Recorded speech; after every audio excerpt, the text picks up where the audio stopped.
So, Matthew, profits also hit by a £42 million fine from Ofcom and £300 million compensation for, poor installation records. What's the underlying picture been like? Well, there's no two ways about it. This has been a torrid year for BT. There were the scandals. There was also, of course, the long-running battle with the regulator over the future of the Openreach division. So there was going to be a pretty dire picture painted anyway at these results, given all of the history that they've had over the 12 months. I think one of the more positive things is that BT is looking ahead at the future. They're thinking about how best they can improve things from now on. So we're seeing consultations with customers over how we can get more fibre in the ground, so customers of Openreach. And also we're seeing the regulator thinking about ways that they can get more people investing in fibre. And we've heard BT's response to that today. So the boss of Global Services, Luis Alvarez, is gone. Is this a case of deputy headmistress role? Well, I think it's clear that Global Services has been a bit of a thorn in the side of BT for quite some years. It's been subject to a number of speculations about what would happen to that division. It's clear that there was wrongdoing in that part of BT and that something had to happen. I think that moving on from the past and changing the CEO of that business makes a lot of sense. I think downsizing it as well is quite key, because the focus at BT needs to be on the other aspects of the group, particularly consumer, TV, mobile, and of course fibre. Well, you can have a look at the share price, how it's done today. Any time now.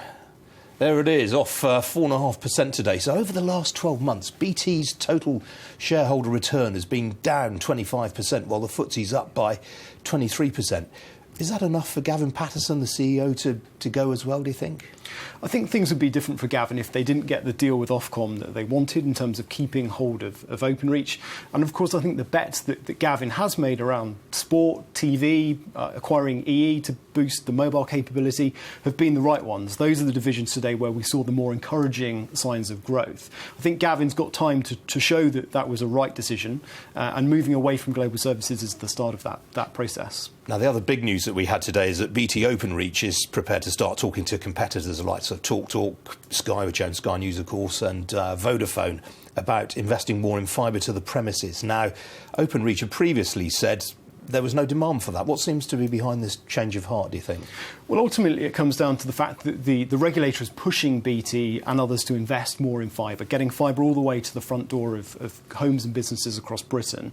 What BT is saying now is, well, if there is appetite from investors to put more money in the network, then let's have a conversation about how we do it.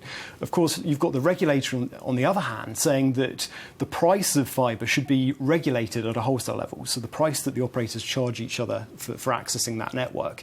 And there is a bit of a disconnect here about the incentives to go and invest in infrastructure like that. So this is, I think, a way of testing that proposal by Ofcom about how you regulate the price of fibre, and also to understand what the government thinks about this. All right, Matthew Howett, appreciate you joining me. Good to see you.